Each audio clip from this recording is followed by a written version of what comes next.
Hey guys, Jeremy Majors here with Majors Academy Dog Training, and I kind of want to give you guys a voiceover of a typical aggressive, dog aggressive first session with my dogs. This is how I introduce every dog aggressive dog to my pack. So right now we have Tina, who is a 2-year-old Golden Retriever, and Oakley is the 10-year-old Great Dane. And we have a dog aggressive Husky mix that is in for board and train. And I kind of want to just go over our process. I kind of want to articulate what's going on between my two dogs, him and me. And again, this is a typical first session. It's only about 15 minutes, but we get some good things done. So my goal with the first session is to just get the dog out seeing my dogs. And typically with dog aggressive dogs, depending on their state of mind, I will not allow my dogs to come up to him. I am a trainer that likes to take his time. So as you see, he is in the yard and his tail is up real strong. This is body language. I do not want, moving forward, to interact with my dogs. So even if he wants to go interact with them, with his current body language, I am not going to allow it. The tail being up, his body language being focused, not relaxed, is not language that you would want to move forward, because he's still in cautiousness, and a fight or a scuffle or an argument could break out as a result of moving forward too fast. So like I said, I like to take my time. I want that tail wagging and lower, and ears lower, overall body language more relaxed. And we get there quickly if I can allow my dogs to do their thing and have him just sniff around and do his thing. So you see, my Golden really wants to interact. She sometimes kind of tends to want to sneak, and I just shoo her away with my voice. I think it really does leave a good impression on dogs. Now, there will be some who say, you don't have to do that. And you might be right. I don't have to take as much time. But I don't have fights, ever. And I like to keep it that way. And it's nothing against my ability to read dogs. I just have the time, so I might as well take it. So when you have a situation where you have a dog that is really big, and then you have a dog that's, I'll just kind of explain as things go on, my personality of my dog. So Oakley is, like I say, he's 10 years old, but he's definitely what I would classify as alpha, just meaning that he won't let a dog disrespect him, but he's not going to disrespect any dog. He will give proper distance, depending on the dog's body language, and he will take space depending on what the dog is giving him. Right now, they're just respecting what I'm wanting, which is for them to not get close. And you'll see in a minute when I take Gray, which is the dog's name that I'm working, I will take him to the next yard, and they will go to where Gray was to try and figure out who he was. So they'll go where Gray marked and or previously was to try and sniff. This is how my dogs, their first step in getting to know who Gray is. So I will, in a second, take Gray to the yard on the left, and my dogs will immediately go to the yard on the right where Gray was to try and figure out who Gray is.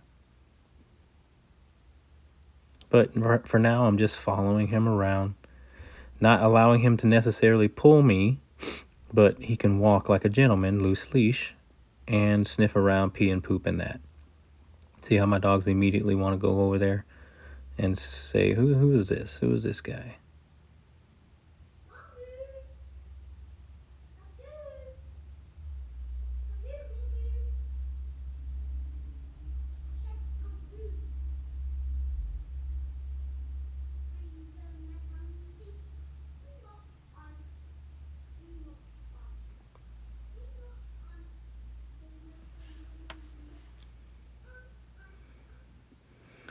So again, this is a typical first session.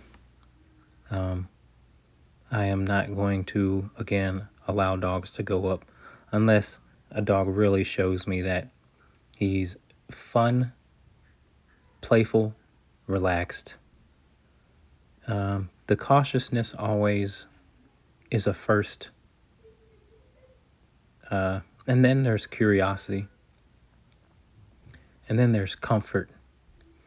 So obviously right now we're still in cautiousness because he's not dying to go over there to see them. And again, if you have a dog that you're working and you want to introduce to your pack, this is a way to make sure there's no scuffles. Start off on the right foot. You will have to keep your dogs away if you can. And notice that I'm working with a long line, so the dog isn't close to me. Some dogs get snippy if you have a short leash. But look at that stare. So I kind of read that as a playful gesture, to be honest. But my dog will not engage. My dog will not look back at the dog. The reason why I thought it was a playful gesture is because it was kind of a whine, and then he kind of did like a feint, a quick feint. But tail was not wagging at all, and like I say, even if it was a playful gesture, I'm still not necessarily to the point where I would allow him to go up to Tina. Some dogs progress faster than others. Some dogs take a little bit more time.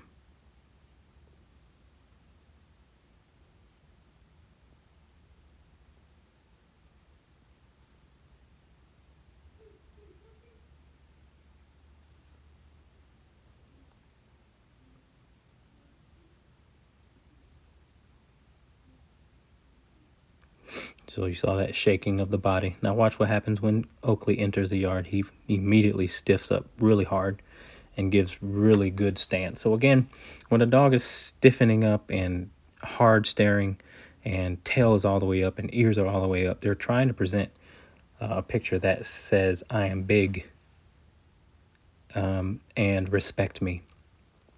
And this is antisocial behavior to a certain degree. If this dog was totally comfortable with dogs, then there would be no need to posture.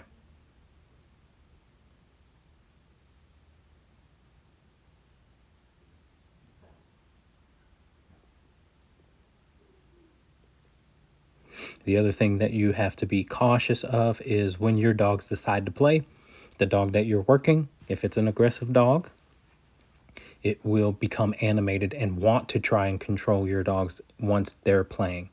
I don't think my dogs are playing too much in this video, but just word of caution.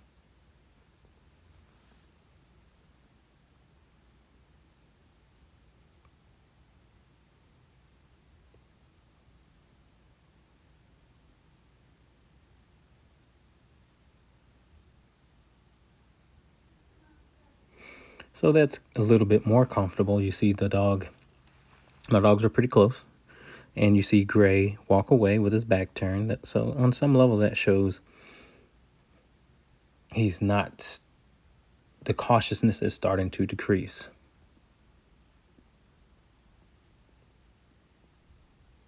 Most dogs have no problem going up to Tina first. Most dogs have a problem going up to Oakley in general.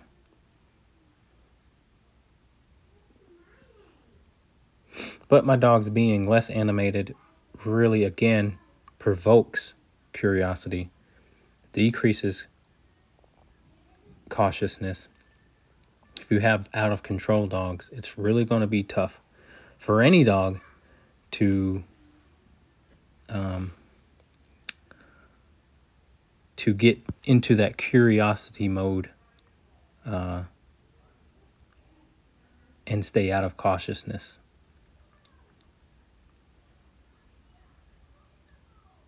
So pretty boring, but necessary. I'm going to upload part 2, which is just going to be our second session. And I want you guys to see the difference session by session. So this is something to watch. See the dog starting to get a little bit of cautiousness there. My dog was on her back, and that provoked Gray's need to sort of go over there and control, but I didn't let him.